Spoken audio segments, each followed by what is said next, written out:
بفرمایید. بله، نامه از یک خواهری است. السلام علیکم شیخ عزیز، الله شما و تمام موحدین را حفظ کند.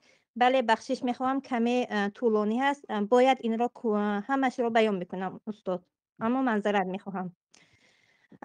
یعنی که الحمدلله اهل توحید و موحده هستم و شوهرم الحمدلله موحد هستند. شوهرم مردی خوب بود، بهترین مرد بود. او را زن دویم دادم و باوری داشتم که بهترین است و عدالت هم میکند. اما وقتی زن گرفت تماما عوض شد، عدالت نمی کند. اینش هم الحمدلله، اما دشنام ها می دهد و بعضا صبرم لبریز می شود و اجازت هست که از روی رشکم طلاق گیرم. و ای شیخ عزیز، برای شوهرم و دیگر مردهای 2 3 4 زن، یعنی که میگرفتگی ها، نصیحت کنید تا باز هم در عدالت زنها آگاهی شوند و به ما نیز خواهران موحده نصیحت کنید. الله توفیقمان دهد و به خاطر نیت نیکمان زندگی امان ویران نشود. در آخر الله شما را برکت دهد و حسن خاتمه را نصیبتان گرداند. به خاطر الله شما را دوست می‌داریم. یک خواهر موحده شما هستیم. بارک الله فیکم. بسم و الله. یک خارزم. و اولا احبك الله الذي احببتنا فيه، همون اللهی که به خاطرش ما را احترام کردید و دوست داشتید، شما را دوست بدارد.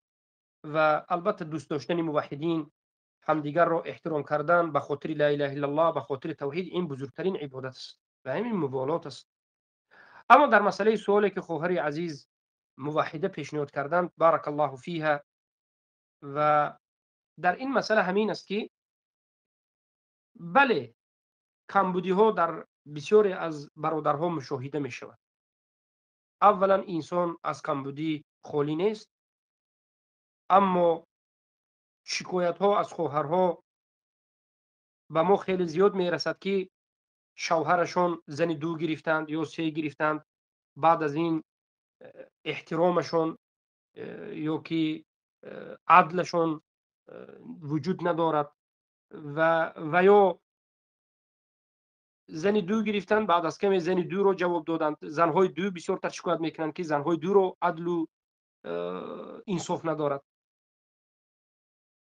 خودی هر یکی شما میدانید، کسایی که زندگی دارید، کسایی که شوهر دارید، خواهرهای عزیزم، همین زندگی مشکلی دارد. بدون زن دو گرفتن مرد، بدون سه و چهار گرفتنش هم همین یک مرد و یک زن، مشکلی کمبودی در زندگی هر کس می شود و این زندگی از هر یکی من و شما صبر میطلب.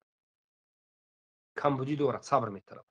اما وقتی که مرد زن دوم گرفت، معلوم است که مشکلی زیادتر شدنش ممکن است. برای چی؟ برای آنکه شیطان لعین الرجیم رو شما فراموش نکنید که در پهلوی شما است و شما را میخواهد که در همین فتنه واقع کند که فتنه زن و شوهری خانوادگی باشد. یا عدل نیست و هر یک چیزی میده شده، یعنی نظر کردن و چیزهای میده و کوچک رو بزرگ نشان دادن و بالاخره فتنه های سخت، حتی طلب طلاق یا که جواب دادن و طلاق گفتن و ویران شدن زندگی ها میشه. اولین نصیحتی ما به خواهر همین است که خواهر عزیز، وقتی که شما شوهر رو زن دادید و این کار رو به خاطر الله کردید، البته اجر گرفتید، ثواب گرفتید، انکنون اولین چیزی ضروری پیش از همه به شما صبر است. صبر است. اما معنای صبر این نیست که شما در ظلم بیدادی زندگی بکنید. نه، با بعضی از میده شده چیزها به خاطر الله صبر میکنید. صبر میکنید. اما مسئله رو، حل شویش رو به این نموده که شما پرسیدید که آیا میتوانید طلب طلاق بکنید به سبب سخت بودن رشک، به این نمود حل کردن مشکلی حرام است. برای شما حرام است که به خاطر عدل نبودن، بعضی از کمبودی ها داشتن، به خاطر زیاد بودن رشک شما طلب طلاق بکنید از شوهر. پیامبر صلی الله علیه و سلم در این باب گفتند که ایما امرأة طلبت طلاقها بغیر عذر لم یرى رائحة الجنه. هر زنی که بدون عذر طلب طلاق از شوهرش میکند، بوی جنت رو نمیبیند. آیا همین زیاد بودن رشک، سخت از آب کشیدن یک زن، آیا همین یگان عذر شرعی هست یا نیست؟ نه، این عذر نیست. این عذر گفته نمیتوان. زنهای رسول الله رشک داشتند، به همدیگر بعضی مشکلی ها به وجود می آمد. حتی پیامبر صلی الله علیه و سلم روزی از همه زنهایشون قهر کردند، به درون مسجد رفتند. حضرت ابوبکر آمدن عایشه را تفتند. شکر کردی گفتند به پیامبر صلی الله علیه و سلم. حضرت عمر آمدن حفصه را صحبت کردند، سخت رسیدند. شکر کردی گفتند که شما پیامبر اذیت داد.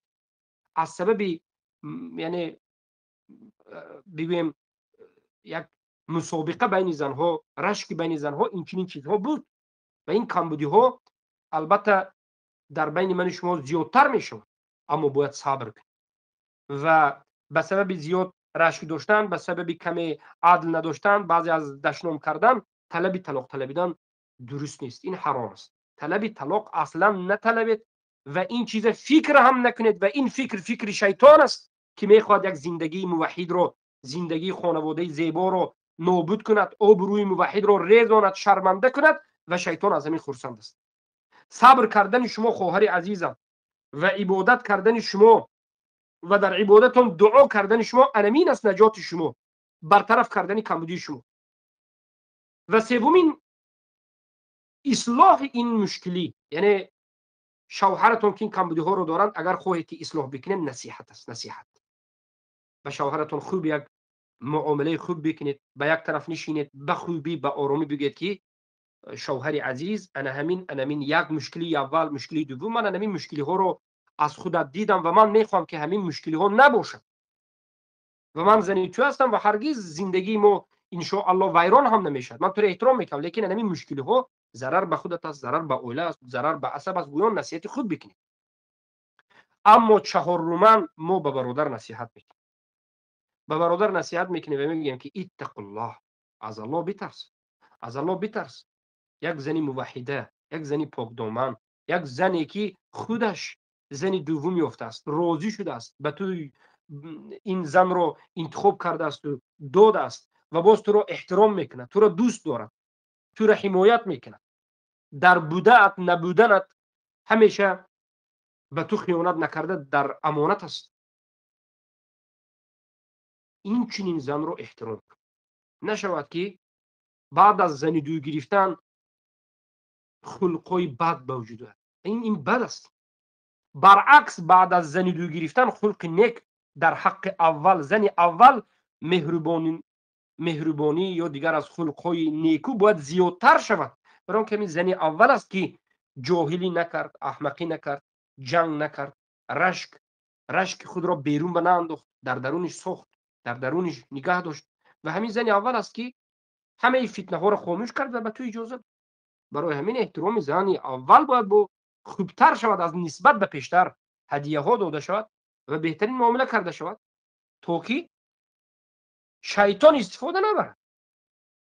اما این عملی که برادر میکنن که بعد از زن دو گرفتن احترام باز پستر شد، سخنهای بیجا به وجود آمد، انا این شیطان رو با وسوسه، شیطان با میاد این زن وسوسه میکنه و باز فتنه به وجود میاد.